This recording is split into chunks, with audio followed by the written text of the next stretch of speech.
प्यारे बच्चों, अभी मैं इस वीडियो में अलंकार के बारे में, शब्दालंकार की जानकारी दे रहा हूं।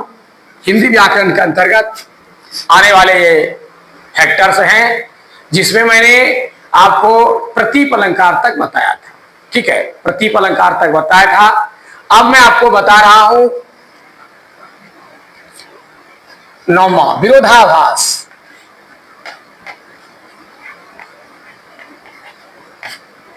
विरोधाभास अलंकार।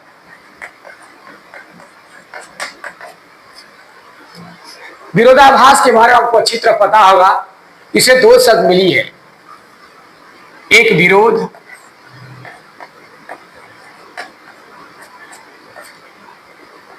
दूसरा क्या? आभास।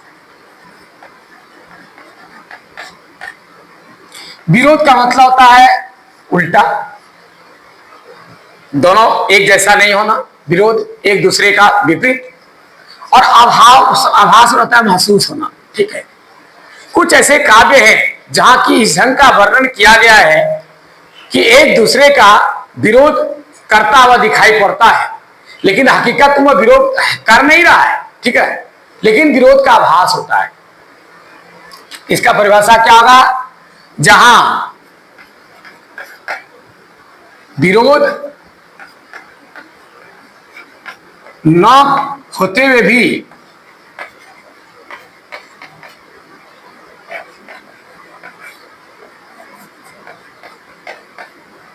विरोध का आभास हो,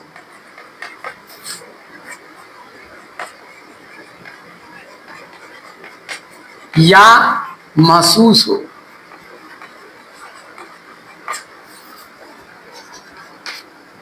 तो वहां क्या आता है?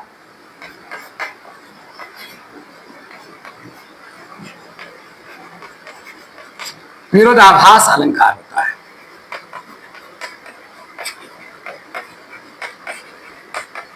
समझ गए? जहां विरोध ना होते हुए भी विरोध का आभास हो या महसूस हो, तो वहां क्या था? विरोधाभास हो। जबकि विरोध नहीं हो रहा है, फिर भी विरोध का क्या है? आभास हो रहा है, या विरोध का वर्णन हो रहा है, या विरोध का वर्णन हो। ठीक है, तो वहां क्या आता है? विरोध का ही वर्णन हो, विरोध का आभास हो, विरोध का वर्णन हो, विरोध दिखाई पड़े। ठीक है ना, तो यहां क्या आता है? विरोधाभास अलंकार होता है। ऐसे भी समझिए फिर से, विरोध का आभास जिस काव्य में यदि उसका ठीक ठीक अर्थ निकाला जाए तो एक दूसरे का विरोध करता हुआ यदि नजर पड़े, आभास हो, जबकि विरोध नहीं है, यदि सही अर्थ निकालेंगे तो विरोध नहीं है, लेकिन फिर भी पढ़ने के बाद लग रहा है कि यहां विरोध कर रहा है, विरोध का आभास हो रहा है, महसूस हो रहा है। ठीक है, लगता है विरोध है, जबकि विरोध है नहीं। तो ऐसा जब महसूस हो तो हम समझ जाएंगे वहां पर क्या विरोधाभास अलंकार है। जैसे उदाहरण के लिए, या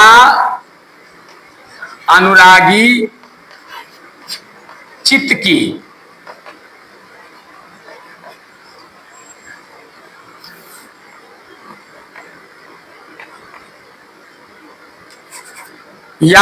चित्त की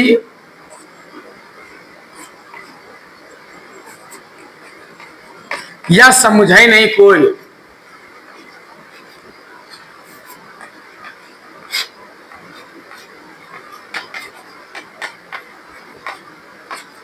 ठीक है, या अनुरागी चित्त की, ठीक है,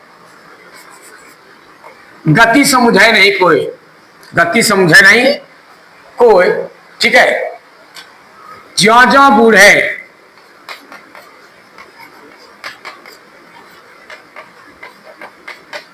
श्याम रंग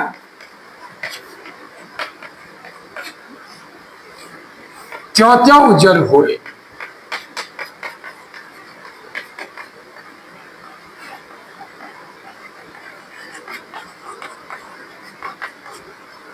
इसका मतलब क्या हुआ? या अनुरागी चित्त की गति समझाए नहीं कहे कोई, यानी अनुरागी तथा प्रेमी व्यक्तियों के हृदय को की गति को सब कोई समझ नहीं पाते। ठीक है ना, जिसके अंदर प्यार है किसी के प्रति, चाहे भगवान के प्रति हो, या किसी वस्तु के प्रति हो, या कोई व्यक्ति के प्रति हो, किसी जीव जंतुओं के प्रति हो, जिसको जिसके अंदर में जिसके प्रति प्यार प्रेम का भाव है, तो उसके अंदर की गति को समझना बड़ी मुश्किल है। वही लिखा है, या अनुरागी चित्त की। जो अनुरागी व्यक्ति है, प्रेमी है, उनके चित्त को की गति को समझना बड़ी मुश्किल है। सब कोई समझ नहीं पाता है उनके अंदर के प्यार और प्रेम को, स्नेह को सब कोई समझ नहीं पाता है। कहा कैसे समझ नहीं पाता है? ज्यों ज्यों बूढ़े श्याम रंग त्यों त्यों उज्जवल होए। ठीक है, ज्यों ज्यों बूढ़े श्याम रंग त्यों त्यों उज्जवल हो। कहने का मतलब है, यहां देखिए यहाँ तो अर्थ दे रहा है, ज्यों ज्यों बूढ़े श्याम रंग त्यों त्यों उज्जवल हो।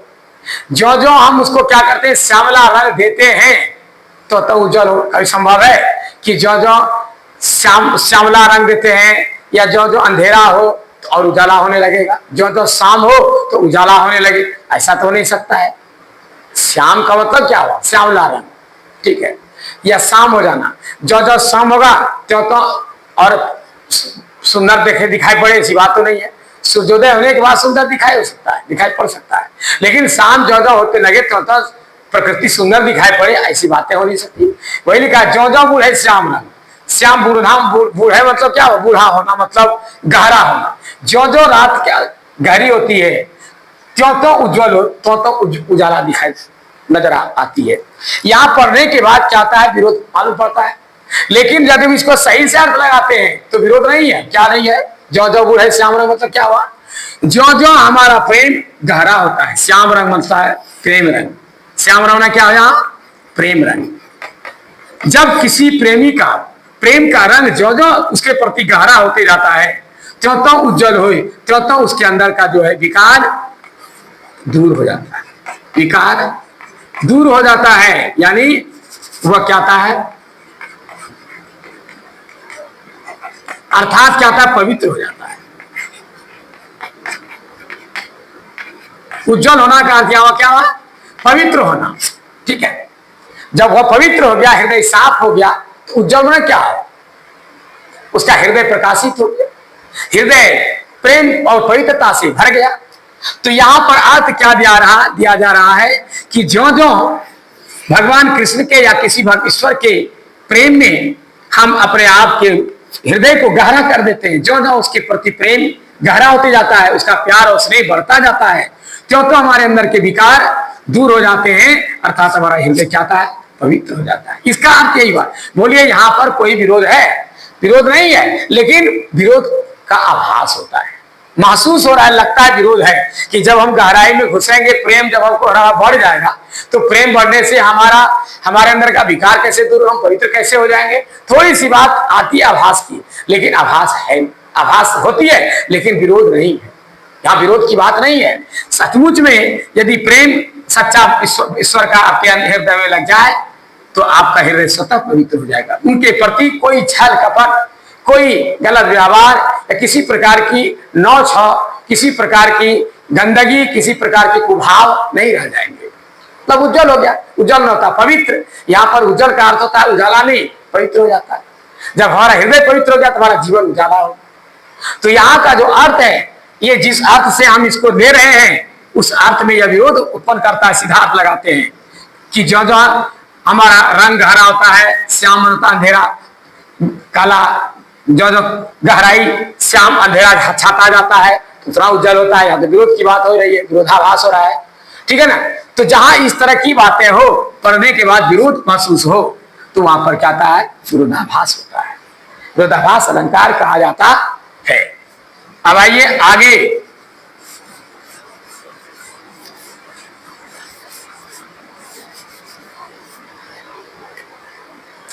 उसके बाद आपका है व्यतिरेक अलंकार।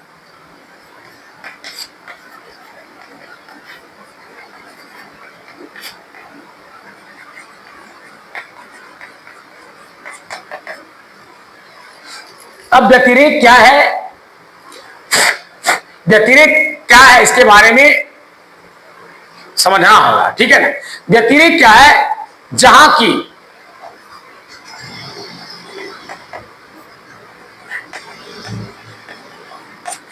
उपमान की उपेक्षा कर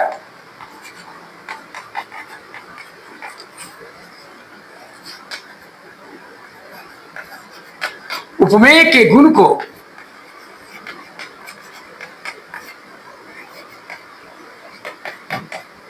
बढ़ा चढ़ाकर वर्णन किया जाए,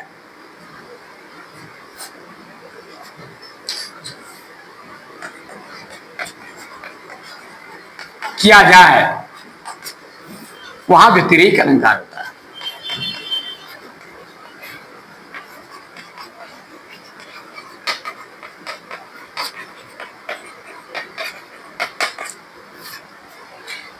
ठीक है, ठीक से देखिए, जहां उपमान की अपेक्षा उपमेय की, जब उपमान की उपेक्षा कर या अपेक्षा कहिए, जहां उपमान की अपेक्षा उपमेय के गुण का, उपमेय की अपेक्षा उपमान के गुण का, ठीक है, या उसके विशेषता को, गुण को क्या विशेषता भी लिख सकते हैं, या विशेषता को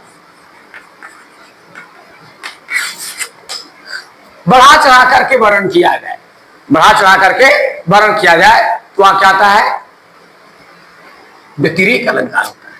ठीक है,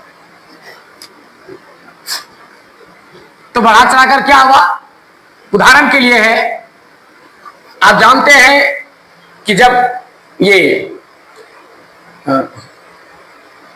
चल रहा, चलिए उदाहरण देता हूं, जैसे चंद्र नहीं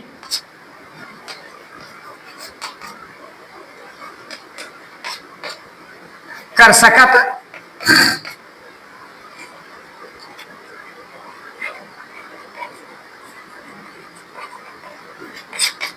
अब बताइए, चंद्र नहीं कर सकत क्षण भी,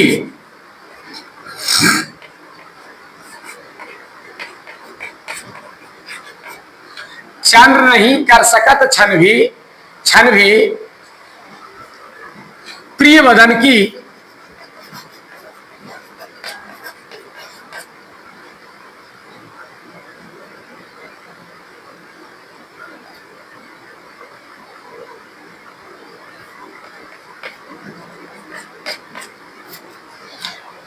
ठीक है, ये प्रिय वदन की समता,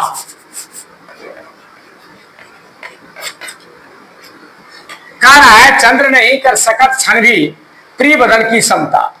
चंद्रमता है चंद्रमा, चंद्र, आगे देखिए, चंद्र प्रकाशित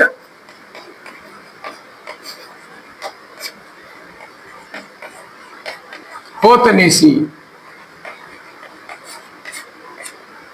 चंद्र प्रकाशित होत निशी, चंद्र प्रकाशित होत निशी, हाँ होत निशी,